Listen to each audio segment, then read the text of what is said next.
Hello everyone, welcome back to my channel. If I were to ask you which tiara Queen Mary received as a wedding gift, chances are you might mention the Girls of Great Britain and Ireland tiara, one of her most famed adornments. But what if I told you that Mary didn't receive just 1, 2, or even 5 tiaras for her wedding, but 7 in total? Can you name them all? Don't worry if you can't. Even the most devoted royal jewelry enthusiasts might struggle with this one. In fact, I'll wager that the last tiara on the list will have you raising your eyebrows in surprise. In today's video, we're going to dive deep into the fascinating world of Queen Mary's wedding tiaras, and I sincerely hope that you will discover something new for yourself. Before we begin, please support my channel by clicking the like and subscribe buttons. Thank you. Girls of Great Britain and Ireland tiara. The Girls of Great Britain and Ireland tiara, renowned for its delicate festoon and fleur-de-lis designs, was a wedding gift to Princess Victoria Mary of Teck from a group of young women led by Lady Eva Greville. This exceptional piece, purchasable through a fundraising subscription, was crafted by Garrett in June 1893 and features diamonds set in silver and gold, originally topped with 14 pearls. Its design permitted multiple forms of wear. It could be showcased as a tiara or a coronet when fitted onto its second frame, and as a necklace when removed from the frame entirely. The fundraising was so prosperous that the surplus was generously donated at May's request to support the families affected by the HMS Victoria maritime disaster. Queen Mary, although not wearing it at her wedding, cherished the tiara throughout her life, making subtle modifications over time, such as replacing the pearl toppers with diamonds in 1914 to create a new look and versatility. The tiara was gifted to Princess Elizabeth by Queen Mary in 1947, becoming a staple in Elizabeth's royal wardrobe and earning the affectionate nickname Granny's Tiara. Over the years, Queen Elizabeth II donned this tiara at numerous significant events across the globe, including key moments in her reign like the state visit to Ireland in 2011 and the D-Day 70th anniversary in 2014. It symbolized her image on stamps, coins, and banknotes worldwide, enhancing its association with the British monarchy. In the later years of Queen Elizabeth II's reign, the tiara remained a favored choice for important occasions. Despite being closely tied to Queen Elizabeth, the tiara saw a new era when Queen Camilla wore it at a reception in 2023, pairing it with the sentimental South African diamonds, also a gift to Elizabeth in 1947. Diamond Fringe Necklace Tiara. In 1893, on the occasion of her marriage to Prince George, Duke of York, Queen Victoria presented Princess Mary of Teck with a diamond fringe necklace crafted by Collingwood and Company for her wedding day. She adorned her hairstyle with this versatile piece, characterized by its fleur-de-lis and brilliant cut diamonds, linked by a row of alternating brilliant and diamond patterns. Hugh Roberts, in The Queen's Diamonds, notes the piece as a necklace tiara, purchased by Queen Victoria in 1893 from Collingwood, and Company as a wedding present for Queen Mary, who wore it on her wedding day. Though its design closely resembles another of Mary's wedding presents, the County of Surrey tiara, each piece maintains its uniqueness. While wearing the tiara on her wedding day undoubtedly delighted her grandmother-in-law, it seems the piece didn't become a favored item in her collection. Mary is seen in photographs wearing it as a necklace alongside the Teck turquoise suite, but significant portraits of her donning it as a tiara are absent. Transformed in 1919, when Mary was queen consort, she enlisted Gerard, the crown jewelers, to repurpose the jewels into the now celebrated Queen Mary's fringe tiara. This creation drew inspiration from the Russian kokoshnik style, renowned in the late 19th and early 20th centuries.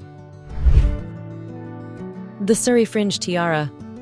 The Surrey tiara featured a unique design with floral motifs and round diamonds arranged in a stylized fringe pattern.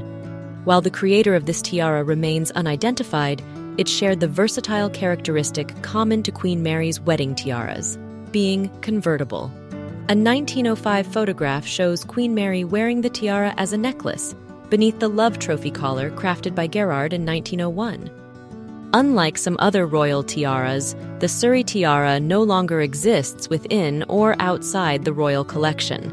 Around 1913, it was dismantled, and Queen Mary repurposed its stones for new jewelry pieces. The most significant diamonds from the Surrey tiara were added to the Girls of Great Britain and Ireland tiara, replacing its original pearl adornments, which were then used in Queen Mary's new Lover's Knot tiara. Additionally, some of the diamonds contributed to the making of the honeysuckle tiara. The Teck turquoise tiara. Turquoise stones were very fashionable during the beginning of the 20th century. Originally made around 1850 for Princess Mary Adelaide of Cambridge, who married Prince Francis, Duke of Teck, this tiara was part of a larger turquoise jewelry set. In 1893, it was given as a wedding gift to Princess Mary, future queen consort, by her parents. Queen Mary later modified the tiara in 1912, reducing its size for a more contemporary look.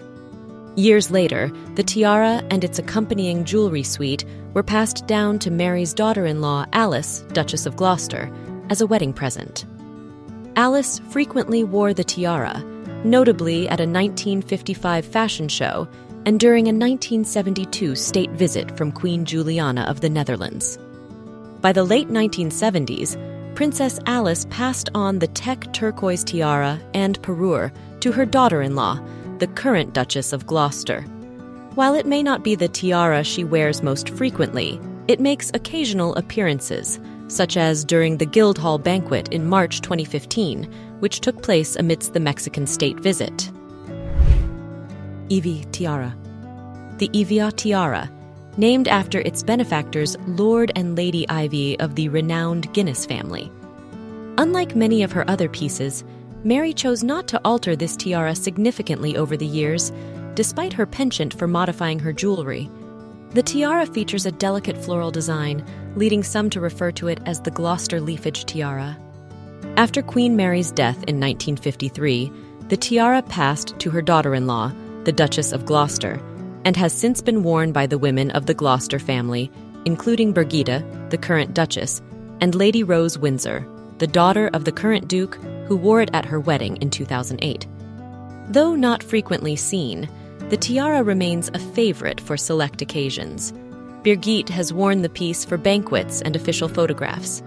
The Evia tiara is celebrated for its classic, Kokoschnik-style design and remains a cherished piece in the Gloucester collection. Ladies of England tiara. This remarkable pearl and diamond tiara, a creation of Hunt and Roskell, was gifted by a group of 650 ladies of England as a wedding present. It was notable for its versatility, easily convertible from a tiara to a necklace, and could be further disassembled into a corsage ornament, a brooch from its central section, and sprays from its remaining parts. It was paired with pearl earrings from the Ladies of Devonshire, showcasing the donor's loyalty and refined taste. After her marriage, the Duchess of York frequently adorned herself with the Ladies of England tiara, featuring it prominently in portraits alongside her 11-row pearl choker in the mid-1890s. During the same period, Princess Mary also styled the tiara as a necklace for a portrait session that included her wearing the Girls of Great Britain and Ireland tiara and the City of London choker, linked to 1896. Not long after the accession of King George V and Queen Mary in 1910, the tiara was repurposed. The diamonds from the Ladies of England tiara were used to craft the Gloucester honeysuckle tiara, and its pearls were incorporated into Queen Mary's Lover's Knot tiara. The laurel wreath tiara. The final, 7th tiara listed among the wedding gifts prompts more questions than it provides answers. It would be more accurate to refer to it not as a tiara, but as a diadem, given that it is described in records as a handsome diadem of Roman workmanship, from the King and Queen of Italy. There is no reliable information on the appearance of this diadem or whether Queen Mary ever wore it. It is speculated that this might refer to the laurel wreath tiara, about which little information is available. The tiara was photographed on Queen Mary during a 1920s theater visit and was also lent to her niece, Lady Victoria Mary Constance Cambridge, who was photographed wearing it in 1922. Additionally, Queen Mary loaned the tiara to her daughter, Princess Mary, featured in an official portrait session. While it is speculated that Princess Mary inherited the piece, it was not listed among the jewels sold at her auction. Given that the Harewood family has sold nearly all of their inherited items, if they possessed it, the sale was likely conducted privately. The timeline suggests the tiara may have been only loaned to Princess Mary, evidenced by her 1921 photographs and later images of Queen Mary wearing it in 1924, raising the possibility that it might still reside within the Buckingham Palace vault. Regardless, the fate and current location of this tiara remain unknown. Thank you for exploring these historical treasures with me.